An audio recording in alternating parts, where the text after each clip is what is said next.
ఏం చేస్తాండారబ్బా అంతా? దసరా నవరాత్రుల్లో 6వ రోజు అంటే శ్రీ మహాలక్ష్మి అవతారం. అమ్మను భక్తి శ్రద్ధలతో పూజించి రవ్వ కేసరిని నైవేద్యంగా సమర్పిస్తారు. ఎప్పుడూ చేసుకునే రవ్వ కేసరిలా కాకుండా హెల్తీగా మరింత టేస్టీగా ఉండే బెల్లం రవ్వ కేసరిని ఈ వీడియోలో చేసి చూపిస్తున్నా.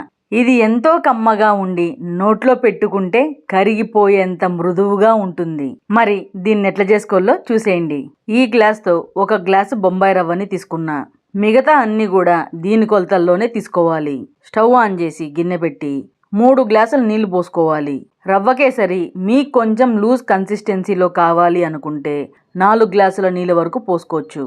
నీళ్లను పక్క స్టవ్కి మార్చుకొని మరగనీయండి.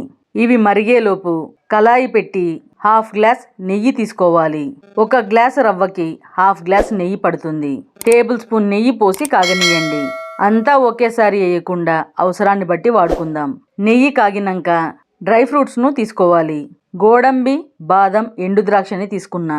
మీకు నచ్చినవి అందుబాటులో ఉన్నవి వేసుకోండి. ఇవన్నీ కలుపుకుంటూ కొంచెం కలర్ మారే వరకు ఫ్రై చేసుకోవాలి. ఎండు ద్రాక్ష తొందరగా ఫ్రై అయిపోతాయి. అన్నీ కొంచెం ఉబ్బగానే తీసేసుకోవచ్చు. ఇవి లైట్గా కలర్ మారడం స్టార్ట్ అయ్యింది. గిన్నెలోకి తీసి పక్కన పెట్టుకోండి. లాస్ట్లో వేసుకుందాం. ఇదే నెయ్యిలో 1 గ్లాస్ బొంబాయి రవ్వని వేసుకోవాలి. నెయ్యిలోకి బాగా కలిసేలా కలుపుకుంటూ ఫ్రై చేసుకోవాలి.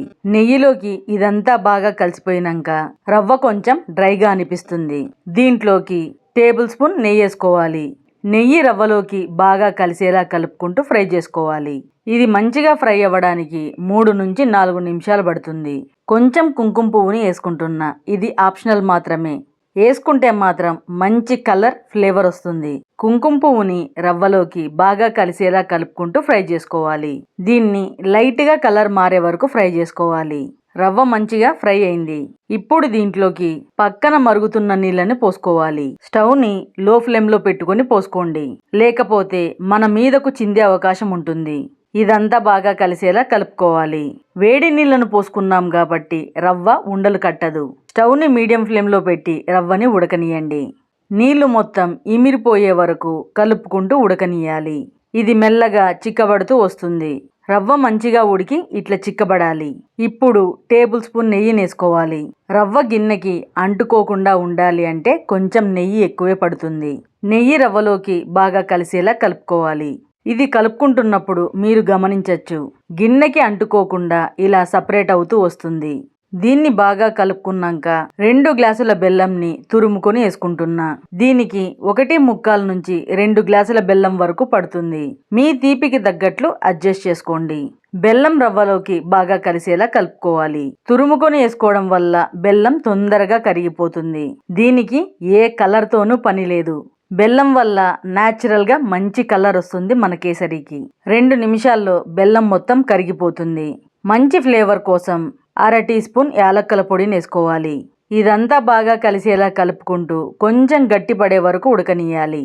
బెల్లం మొత్తం కరిగిపోయింది. బెల్లం కేసరి మంచిగా గట్టిపడింది. దీన్నోసారి కలుపుకోవాలి. స్టవ్ ఆఫ్ చేసుకునే ముందు ఉన్న నెయ్యిని వేసుకోవాలి. ఈ కొలతల్లో తీసుకుంటే కేసరికి నెయ్యి పర్ఫెక్ట్గా సరిపోతుంది. ఇదంతా బాగా కలిసేలా కలుపుకోవాలి.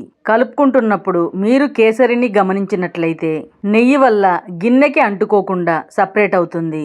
ఇదంతా బాగా కలిసిపోయింది. ఇంకా స్టవ్ ఆఫ్ చేసుకోవాలి. మనం ముందుగా ఫ్రై చేసి పెట్టుకున్న డ్రై ఫ్రూట్స్ ఉన్నాయి కదా, అవి ఇప్పుడు వేసుకోవాలి. ఇవి బెల్లం కేసరిలోకి బాగా కలిసేలా కలుపుకోవాలి. ఎంతో రుచికరమైన, ఆరోగ్యకరమైన బెల్లం కేసరి రెడీ అయింది. చక్కెరతో కాకుండా ఓసారి బెల్లంతో ట్రై చేసి చూడండి. టేస్ట్లో డిఫరెన్స్ తప్పనిసరిగా మీరు గమనిస్తారు. ఈ రెసిపీ నచ్చినట్లయితే ఓసారి ట్రై చేయండి. ట్రై చేసినాక మీకెట్లా కుదిరిందో కామెంట్స్లో చెప్పడం మాత్రం మర్చిపోద్దండి. ఈ వీడియో నచ్చితే లైక్ చేయండి, కుదిరితే షేర్ చేయండి.